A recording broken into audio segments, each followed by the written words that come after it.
Worldwide, there are about 200 million patients that are affected by age-related macular degeneration.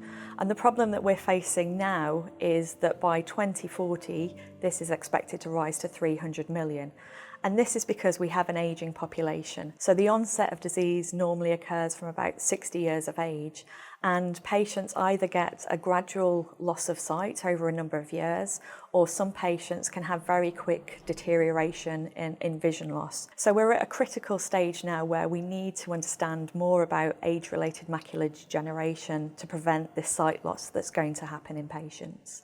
My main area of research is the retinal pigment epithelium, and these are cells right at the back of the eye which are critical to vision. So they don't detect light themselves, but what they do is they look after the cells that are detecting light. That information is then passed on to the brain so that we can see. So if the RPE isn't working properly and it's not doing its job properly, this affects the photoreceptor cells, and in turn this affects sight. So with diseases like age-related macular degeneration, we see a degeneration in the RPE first, and then this then affects the retina. The retina photoreceptor cells degenerate and the patients can lose sight. Mitochondria are the battery of our cells. They produce all the energy that a cell needs to be able to survive and to do the job that it's meant to do. So the RPE need a lot of energy to keep those photoreceptors healthy, and they need a lot of energy to do the job that they're supposed to be doing. So this is why mitochondria are really important to both the RPE and to the retina. The Seahorse Analyser will really help us to understand more about diseases like age-related macular degeneration and glaucoma. So we can take cells from patients and we can grow those cells in a dish and understand for the first time what's actually happening in a patient's cells in terms of their metabolic activity, whether they're making enough energy for themselves to survive and to keep the other cells in the retina healthy. So when we're using the Seahorse Bioanalyser, we grow our cells on some tissue culture plastic, and then we use a specialised sensor which we place on the cells, and this sensor can measure the oxygen that's being used by the cells or the pH, which is an indication of their metabolic activity. So this gives us a whole new way of looking at mitochondria. It gives us a new way of looking at how mitochondria are affected by disease, and it also gives us a new way to see how we can change mitochondrial activity to affect the cells. And this in the future could lead to potentially new drugs that we can target to mitochondria being used in patients. In a nutshell, my research is really focusing on inherited eye conditions. Really what I want to know is why genetic mutations cause inherited forms of blindness which appear to affect the optic nerve.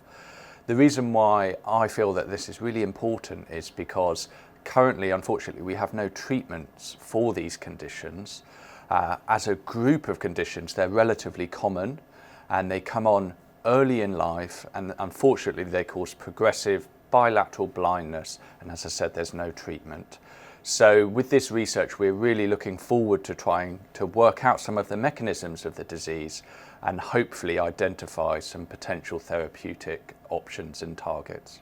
As a researcher, it's really exciting to have access to the Seahorse Analyser.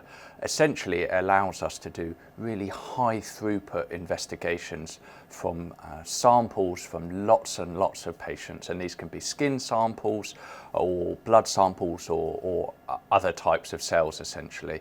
And what that allows us to do is to research lots and lots of patients, and that's really important in the context of conditions such as glaucoma and macular degeneration, because it allows us to see essentially what are the aspects of the disease that make patients different. And again, the reason why that's important is it will allow us to hopefully unpick some of the mechanisms of disease and some of the things that make those diseases more severe in some patients and more mild in others, and hopefully allowing us to tailor our treatments to those patients in the future. To have access to the Seahorse Bioanalyser is very exciting to us, since it allows us to ask questions that you previously could only speculate about the answers. So there's a lot of speculation about how cell-cell contacts regulate metabolism in cells. But it's very hard to study if one doesn't have such a bioanalyzer. Since I remember when I was a student, we were measuring mitochondrial or metabolic functions in cell, but it took us days to do a single experiment. Now we can manipulate the cells to ask very specific questions and analyze in a few hours 100 different types of conditions with the bioanalyzer. We are interested in how cells adhere to each other, and that's not just some sort of glue that makes cells stick together. These are important as signaling hubs that control how cells behave.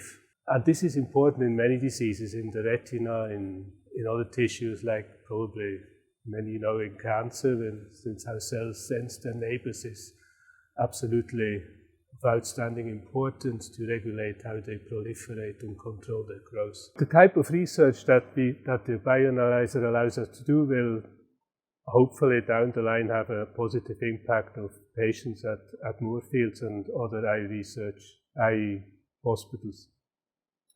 An example is, for instance, we are looking at a mechanism that's associated with cell-cell adhesion, and that's already known to be affected in age-related macular degeneration. The bioanalyzer helps us to sort out how this mechanism actually impacts on cells, and that will ultimately help us to devise and test new therapeutic approaches. Glaucoma is a silent eye thief. It took my sight without me knowing. Moorfields has done such a good job because I've been through so many operations, even in the short 3 years that I've been with them. As a patient, it's really exciting to hear that there's always research at the forefront for Moorfields, because it just gives hope to myself and to the generation beyond me, because it will mean better care for your patients, and it just will enrich so many people's life. I think it's really important to support a charity. That's the first thing. And second thing, it actually comes really easy when you have a condition that you live with every day, and to find a charity that you feel can directly impact on your life and others that might suffer from the same condition. I think it gives me a really good focus. It's so important to invest in equipment for UCL and Moorfields for several reasons. It helps us retain the best talent in eye health. It helps to bring research and transform it into the clinical setting, and it also makes outcomes for patient care much better and quicker. Two of our most important objectives are to create a world-class integrated clinical care and research facility, and we also want to become the world-leading eye charity for research. Donations are so important to the charity. They are the lifeblood of what we do, and without them we cannot do the work that we want to do to support Moorfields and UCL in reaching their ambitions. I want to take this opportunity to say thank you so much to everyone who supported the purchase of the Seahorse Bioanalyser. We are so grateful, and as you will have seen in the rest of this film, what it is enabling our scientists, research and clinicians to do is incredible. Thank you.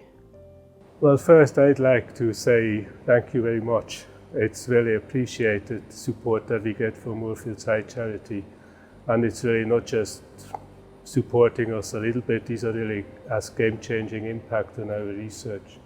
My message to the supporters of Eye Charity is just a really big thanks. Without your support, we wouldn't have been able to get access to this Seahorse analyzer. It's amazing to have such a good relationship with Moorfields Eye Charity and supporting our research. So just thank you very much. My message to supporters of the charity is that, your donations and your interest in Moorfields Eye Charity is really helping to push forward research here at the Institute of Ophthalmology. And I'd really like to thank every single person for donating to Moorfields Eye Charity. Without your help, we wouldn't have been able to purchase this equipment and take forward our research into vision loss.